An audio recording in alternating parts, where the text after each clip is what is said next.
ತುಳುನಾಡು ಈ ಮಣ್ಣಿನ ಪರಂಪರೆ, ಸಂಸ್ಕೃತಿ, ದೈವ ನಂಬಿಕೆ ಇವೆಲ್ಲದರ ಮಧ್ಯೆ ಒಂದು ಅತ್ಯಂತ ವಿಶಿಷ್ಟವಾದ ಸತ್ಯ ಇದೆ. ಇಲ್ಲಿ ಹೆಣ್ಣು ಮಕ್ಕಳು ಕೇವಲ ಕುಟುಂಬದ ಸದಸ್ಯರಲ್ಲ, ಅವರು ಕುಟುಂಬದ ಮೂಲವೇ ಆಗಿದ್ದಾರೆ. ಭಾರತದ ಬಹುತೇಕ ಭಾಗಗಳಲ್ಲಿ ಹೆಣ್ಣು ಮಗು ಹುಟ್ಟಿದ್ದರೆ ಅದು ಬರ್ಡನ್ ಆಗಿರುತ್ತದೆ. ಮದುವೆಯಾಗಿ ಬೇರೆ ಮನೆಗೆ ಹೋಗುವ ಮಗು ಎನ್ನುವ ಭಾವನೆ. ಆದರೆ ತುಳುನಾಡಿನಲ್ಲಿ ಹಾಗಲ್ಲ.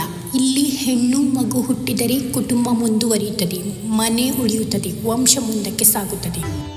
The family lineage passes through the mother. Children belong to the mother's family, not the father's.